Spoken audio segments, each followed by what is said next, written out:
I bought a business for $8,500. It was an educational platform. It had been neglected for a few years as this gentleman that built it had turned his attention to his career. But one of the first things I did is I had one of my SEO contractors spruce up a lot of the back end work, and we put in some more design work on the front end. And I've had it for about 4 months, and I saw $1,500 a month just now from that simple sprucing up activity.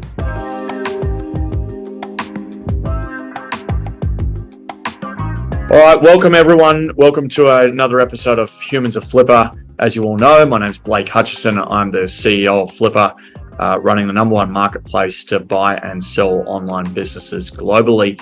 I'm joined today by Chase Levitt. Chase is joining us from the US. I'm obviously here in Australia.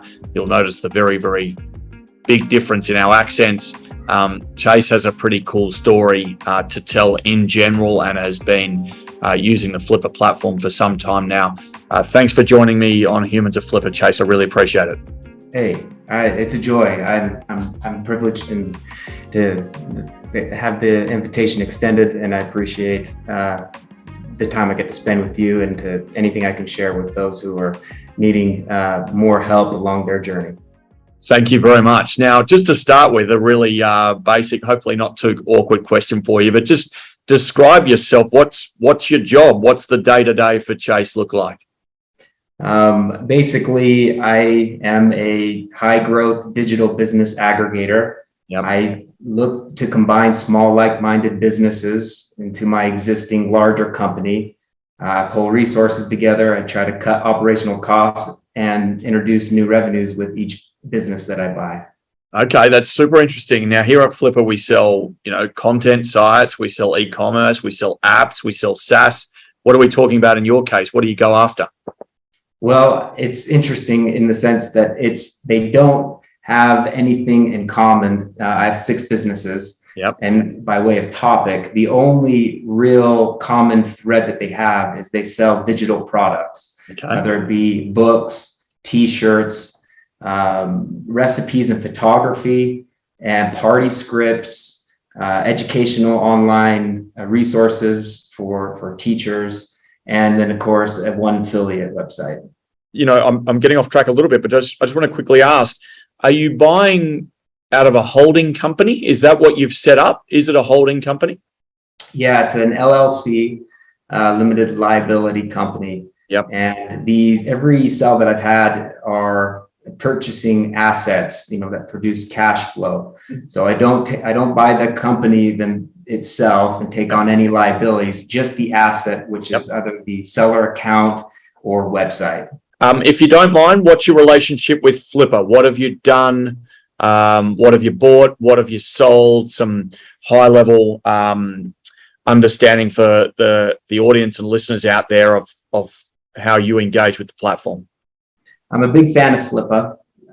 My first business that I purchased was on Flippa, and I remember it was a big leap of faith, but I just followed the process and just was thorough through the due diligence portion of the sale and developed a formula in which how I interacted with the seller, which included the extension of working with them past the point of sale. And I've just followed that process, and I can typically get to a yes or no, whether I'm interested or not, based on what I see within the listing, and typically one conversation, sometimes 2 with the seller.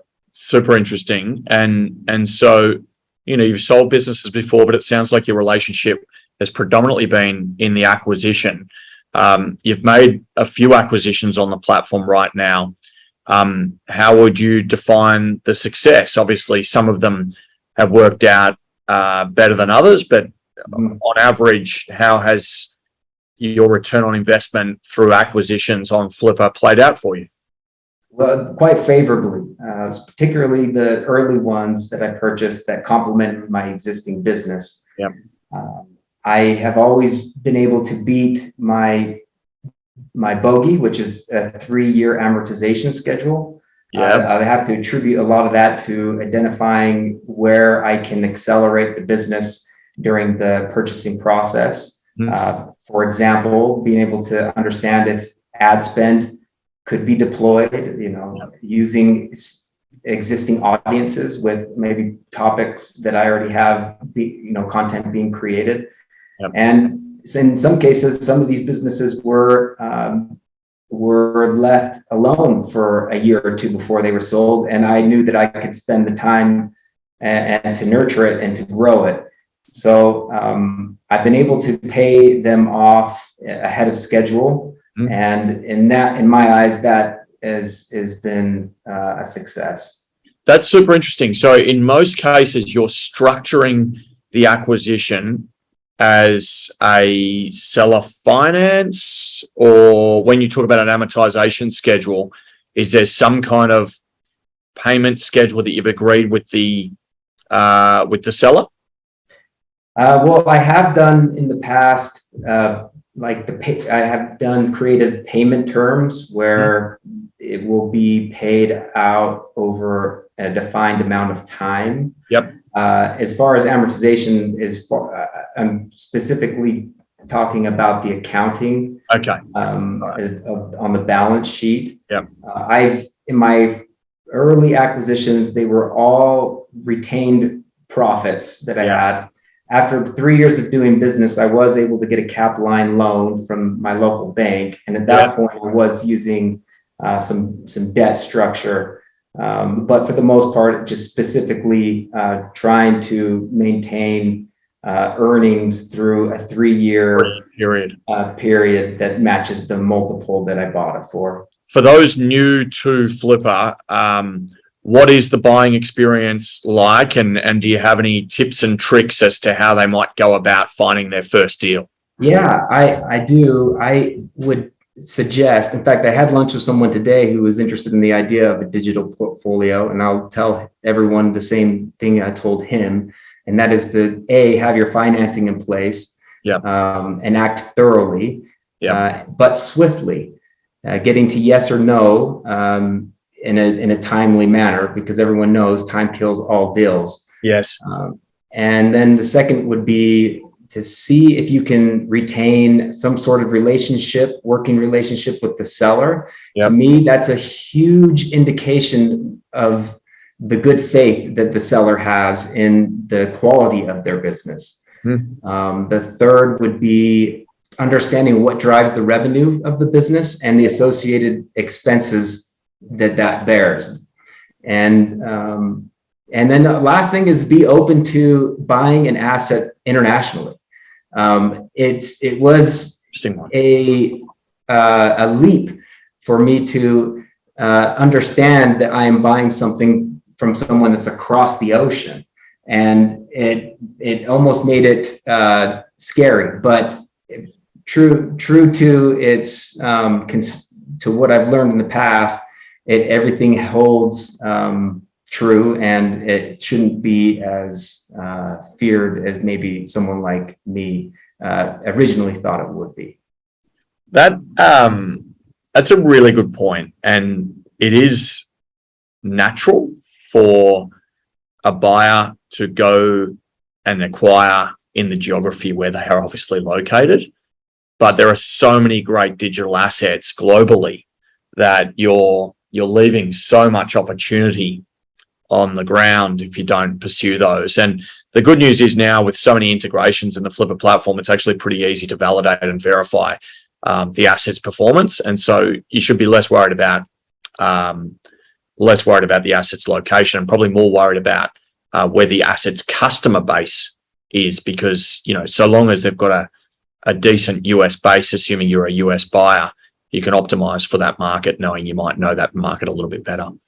That's exactly right. The verification of the information is the big first step in gaining confidence. And then I would say, when you get into the due diligence portion and you want to verify that what payments were made through their platform, whether it be WordPress or Shopify, that you ask them to display that stated deposit actually arrived into their bank. Yep. That's something that I would bring up with them later, almost as if Yep. like, I'm not going to say quite like a surprise, but it helps your confidence seeing that the money that their platform, rewarded them through that payment cycle, that it in fact got deposited into a bank. So it goes, you can trace the money, making sure that the person you're talking to also has their name on the bank account where the money arrived. That's a really great point. What a great tip. Thank you for that.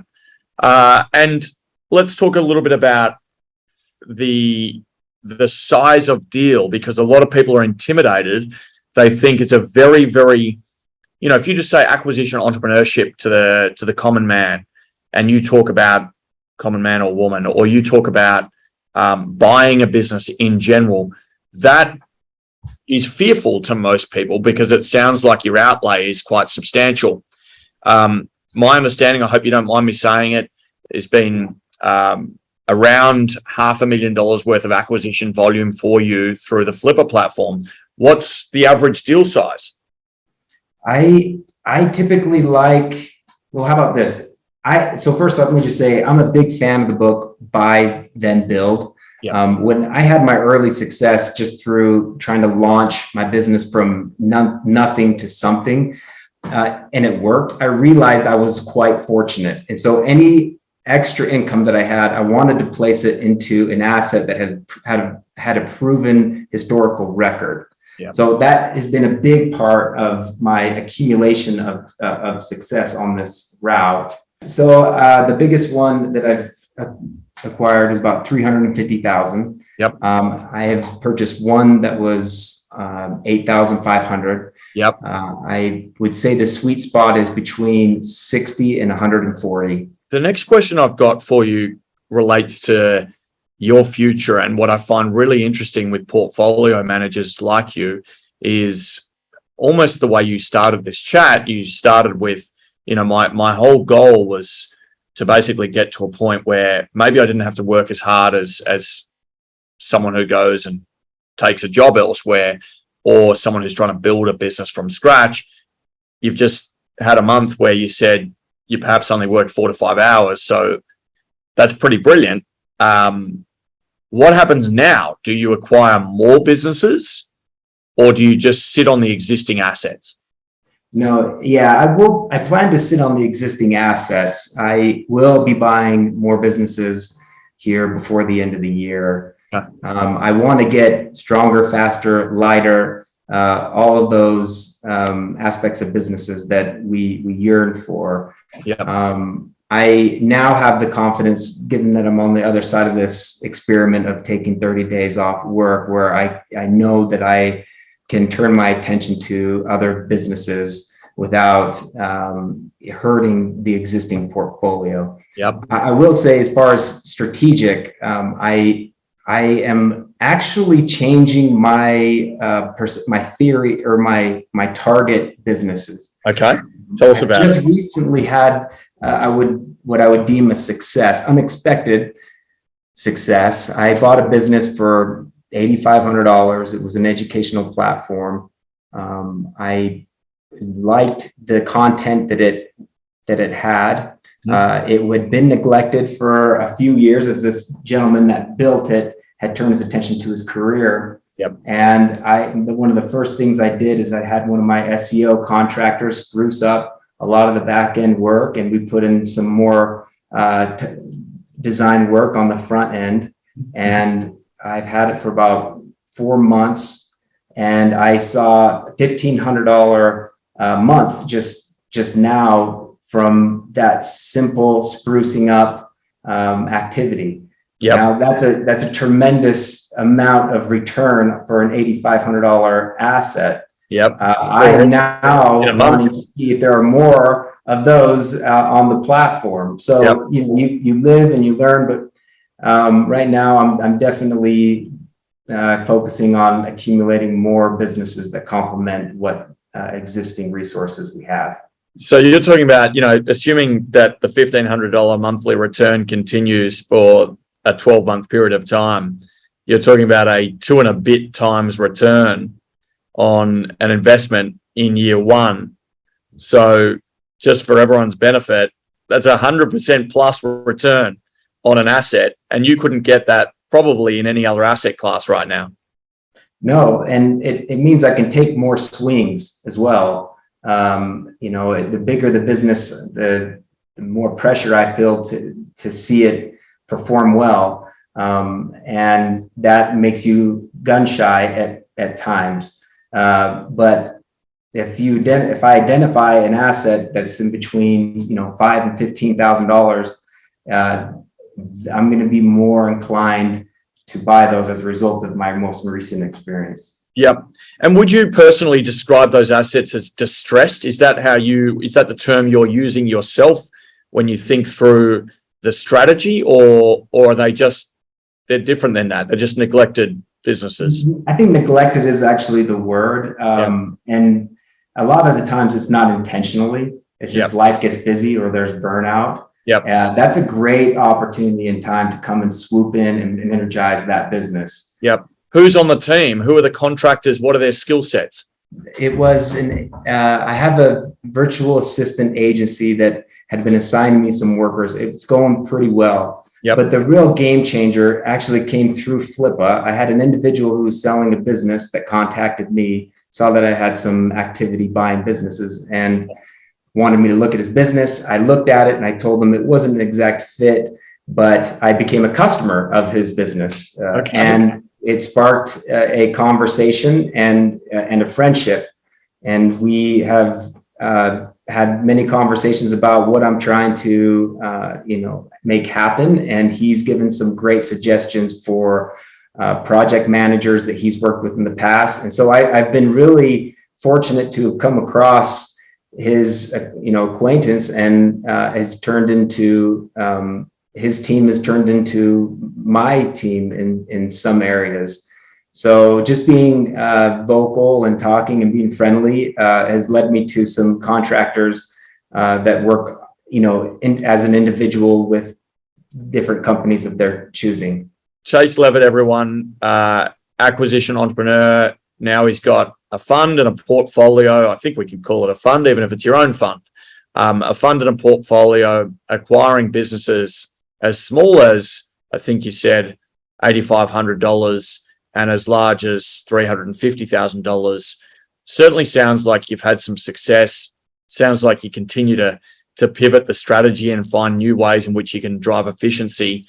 To finish this off, what comes next? Obviously, you talked about a different strategy for acquisition, but what's on the immediate horizon over the next 30 to 45 days for you?